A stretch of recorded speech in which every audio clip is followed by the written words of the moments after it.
Good to go? Yep. Okay. So as we all know, Wake Forest is a leader in academia. Consistently, we've ranked very highly in the Princeton Review, last year claiming a spot at the top 25.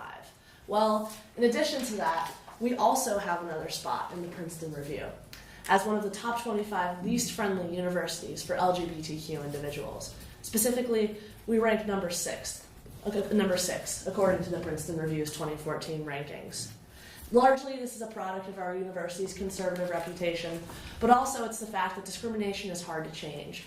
It's hard to get rid of these microaggressions and come up with a concrete policy to bring forth this effective change. However, in order to do so, I think we need to promote awareness and try to end discrimination through LGBTQ policies that promote this and foster a safe environment. So the best way to do this is through safe zone training. So the problem is the presence of homophobia across college campuses. The cause is the values of the individual students that are deeply ingrained, so it's hard to change these values. It's at the center of our belief system. And the solution is to implement the safe zone training during orientation. If we were to do this, we would set a precedent that we are a university that has inclusivity in our mindset and that we care about the well-being, health of our students. So there mainly mild and severe discrimination is what lesbian, gay, bisexual, and transgender students face. So this typically takes the form of verbal aggression. So in my experience as a lesbian here at Wake Forest, I've had 2 instances in which I was discriminated against, and both occurred during freshman year. So this is a very valuable time in which the university could take a stance and say, no, we do not tolerate this. This is a program that shows that we care and are mindful about these issues. When I was first getting to know my roommate, we had a wonderful relationship, got along very well. And I had to have the task of coming out my freshman year. I hadn't been out in high school, so it was all very new to me. And I came out to my friends, and I'd heard my roommate say homophobic comments in the past, so I was kind of saving her for last. When I came out to her, she shortly moved out 2 weeks after. In addition, I came out to my biology class when the topic of homosexuality came up, and one girl looked at me and said, well, you know what they say, hate the sin, love the sinner. The most common form of harassment towards LGBTQ college students is derogatory remarks. However, verbal threats, graffiti, and the pressure to keep quiet about sexual orientation and/or gender identity are also common, according to Henshaw's 2014 article, LGBTQ College Statistics. As you can see, this graph has indications of what types of discrimination LGBTQ students face. According to the GLSEN, or Gay, Lesbian, and Straight Education Network. So 22% skipping school, 42% physically assaulted, while the majority is targeted with physical and sexual harassment. So these are more serious forms of aggression. To further unpack this, we must understand the existing climate on college campuses towards LGBTQ students. We have this discrimination, but why does it exist? Well, it's a cycle. So first of all, these individual beliefs stem from deeply ingrained family values. You know, conversations at the dinner table where your dad says something homophobic. You start to internalize these beliefs that your family has because it's what you're exposed to at a young age. These beliefs are removed from the reality of others because as a heterosexual individual who enjoys the privilege of the norm, you don't have to think about these consequences if you are heterosexual.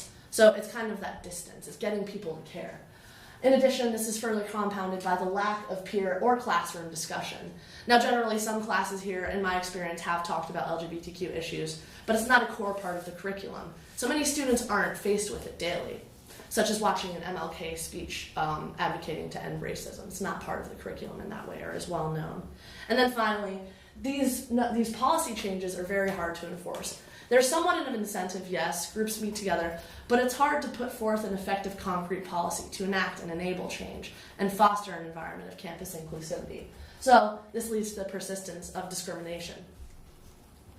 In order to overcome these daunting obstacles, universities across the country should implement safe zone training to promote LGBTQ tolerance and inclusivity on college campuses.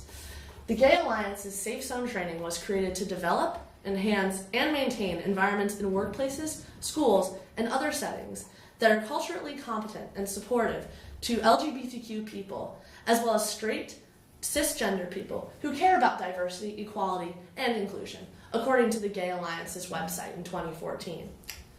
Now, we want to have a reputation as a progressive institution, so if we were to implement this program that sensitizes all individuals to LGBTQ issues through scenarios, role-playing, education of gender pronouns, preferred pronouns, that would create an environment in which we would at least be exposed to these concepts that many people just kind of shy away from because it makes them uncomfortable. Now, many people might argue, well, this could alienate people, this can make them uncomfortable. To that I say, we need this program as much as we need Prepare. We should value people's identity and their mentality, who they are, as much as we value bodies. So I think it's this vital process, and just like Prepare sets a precedent that no, Wake Forest does not tolerate sexual misconduct, we should also set a precedent that no, Wake Forest does not tolerate bullying and discrimination of LGBTQ individuals. Also, the success at New York University is a testament to this program. The mandatory 3-hour training session provides a foundation of knowledge needed to be an effective ally to LGBTQ individuals as well as those questioning their sexuality, according to NYU's website in 2014 that covers their Safe Zone training. Now, NYU enjoys a good reputation as a socially progressive institution and is number 14 on Princeton's list of 25 most friendly LGBTQ universities. So they're in stark opposition to us. That's a goal to strive for. That's something we want to be. As you can see, there are a lot of daunting obstacles here, and this change doesn't happen overnight.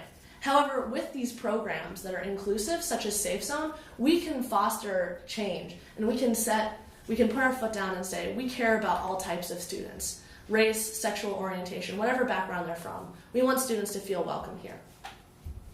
We're getting closer. We have an LGBTQ center. A lot of events have happened this year, deliberative dialogues. So it's good to see this change happen.